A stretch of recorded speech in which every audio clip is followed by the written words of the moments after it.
বাংলাদেশে হিন্দুরা নির্যাতিত একথা কোনো নতুন ঘটনা নয়। একেবারে সিস্টেমেটিক পদ্ধতিতে চলছে হিন্দু খেদাও অভিযান। অত্যাচারের বাংলাদেশ। আজ দ্বিতীয় পর্বে আপনাদের জানাতে চলেছি ঠিক কিভাবে ওপারে হিন্দু নিধন অভিযান চলছে, কাদের বাছাই করা হচ্ছে টার্গেট হিসেবে। নমস্কার, আপনারা দেখছেন মাধ্যম পডকাস্ট আর অত্যাচারের বাংলাদেশের দ্বিতীয় পর্বে আপনাদের স্বাগত।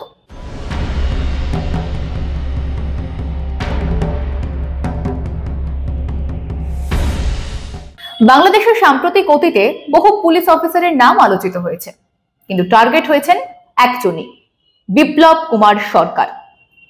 জুলাইয়ের অভ্যুত্থানের সময় সামাজিক মাধ্যমে বহু গুজব ছড়ানো হয়েছে যাতে হিন্দু পুলিশ অফিসারদের উপর আক্রোশ তৈরি করা যায়। হাতে সুতোওয়ালা হিন্দু অফিসারদের রয়ের এজেন্ট, ভারতীয় পুলিশ, এ জাতীয় গুজবে ছয়লাভ হয়েছিল বাংলাদেশি সমাজ মাধ্যম।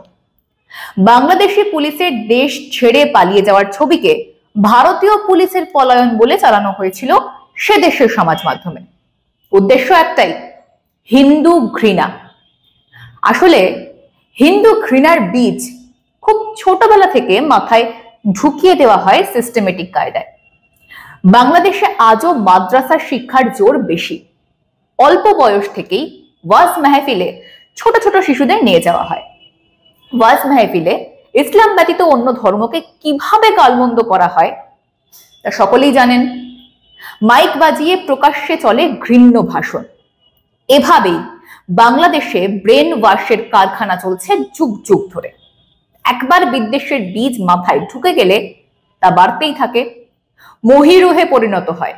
যত দোষ তখন নন্দ ঘোষ। সেই বিদ্বেষের বলি হচ্ছেন হিন্দুরা। এর আর্থসামাজিক কারণও কিন্তু রয়েছে।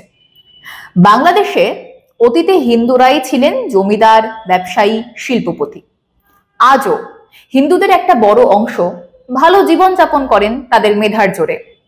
কেউ সরকারি শিক্ষক, কেউ ডাক্তার, কেউ সফল ব্যবসায়ী। কোনো অশান্তি হলেই তারা টার্গেট হন। অশান্তির অছিলায় লুট করতে পারলে গনিমতের মাল সহজে পাওয়া যায়।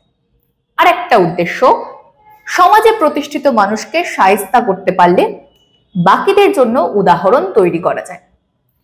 কঠিন প্রতিপক্ষকে ঘায়েল করলে বাকিরা এমনিতেই ময়দান ছেড়ে পালায়। এটা যুদ্ধের বহু পুরনো এবং কার্যকর নীতি। আর একটা দিকও আছে, তাদের তাড়াতে পারলে তাদের বিঘা বিঘা জমির মালিক হওয়া যায় সহজেই। কিছুদিন আগেই একটা ছবি বেশ ভাইরাল হয়েছিল।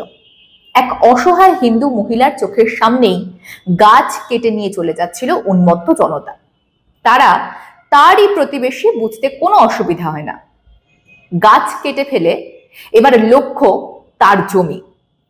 সরকারিভাবে অত্যাচারিত হয়ে দেশ ছাড়লে সেই জমি দখল করার জন্য এনিমি প্রপার্টি অ্যাক্ট আছে ওপার বাংলায়। একটা দেশ তার সংখ্যালঘু জনতাকে নিরাপত্তা দেয় না, তার উপর প্রাণ বাঁচানোর জন্য অন্যত্র চলে গেলে সে দেশের কাছে শত্রু হয়ে যায়। বাংলাদেশে হিন্দু হয়ে জন্মানো অভিশাপ, বলেছেন সে দেশের সুপ্রিম কোর্টের আইনজীবী রবীন্দ্র ঘোষ। কিছুদিন আগে তার মক্কেল চিন্ময় প্রভুর জন্য মামলা লড়তে এসেছিল। মামলা লড়তে গিয়ে মারও খেয়েছেন। ওপারে বলা হচ্ছে ইসকন বিদ্বেষ, আসলে ওটা হিন্দু বিদ্বেষ। আজ ইসকন হিন্দুদের এক কাট্টা করেছে বলে ইসকন বিদ্বেষ বলে চালানো হচ্ছে। একই কাজ যে করবে তাকে জঙ্গি, দেশ বিরোধী নানান তকমা দেওয়া হবে। আর যারা স্বীকৃত জঙ্গি তাদের জেল থেকে ছেড়ে দেওয়া হবে। হাসিনা জামানায় 1814 জনকে গ্রেফতার করে র্যাব, সিটিটিসি। ওইসব বন্দীদের আটক রাখা হয় জয়পুরহাট, ফরিদপুর, নরসিংদীর জেলে। সেনাপ্রধানের নির্দেশের পরেই তাদের ছেড়ে দেওয়ার কাজ শুরু হয়ে গিয়েছিল। ইতিমধ্যেই জৈশের 12 জন, লস্করি তৈবার 4 জন, হিজবুত তাহরির 15 জন, আনসারুল বাংলা টিমের 18 জন, আসিফ রেজা কমান্ডো ফোর্সের 4 জন, আল হিকমার 12 জন, জেএমবির 28 জন, হুজির 22 জনকে ছেড়ে দেওয়া হয়েছে। এরা এখন থেকে জঙ্গি নয়, এরা হয়ে উঠেছেন দেশের সম্পদ। ভারতের জন্য অবশ্যই এটা বড়, তবে ও দেশের জন্য বিপদ, তা আগামীতে প্রমাণিতও হবে। কারণ মৌলবাদী জঙ্গিরা হঠাৎ করে সাধু পুরুষ তো আর হয়ে যেতে পারবেন না। কিন্তু যত আক্রোশ সব হিন্দুদের উপর। স্রেফ হিন্দু হওয়ার অপরাধে সন্তোষ সাহা নামে এক সাব ইন্সপেক্টরকে সিলেটে অভ্যুত্থানের সময় মেরে গাছে উল্টো করে ঝুলিয়ে দেওয়া হয়েছিল। চট্টগ্রাম বিশ্ববিদ্যালয়ের উপাচার্য অনুপম সেনকে পদত্যাগ করতে বাধ্য করেছিল উগ্র জনতা। এ তো গেল প্রাপ্তবয়স্ক হিন্দুদের জন্য দাওয়াই, যারা বুঝে কথা বলতে জানেন। কিশোর এবং শিশুদের জন্য আলাদা দাওয়াই, যার নাম ব্লাসফেমি, ধর্মনিন্দা। প্রায়ই বাংলাদেশে স্কুল এবং কলেজ পড়ুয়াদের উত্ত্যক্ত করে ধর্মনিন্দার অভিযোগে পুলিশের এবং সেনার হাতে তুলে দেওয়া হয়। প্রথমে শারীরিক নির্যাতন, তারপর বছরের পর বছর মামলার মানসিক এবং অর্থনৈতিক চাপ।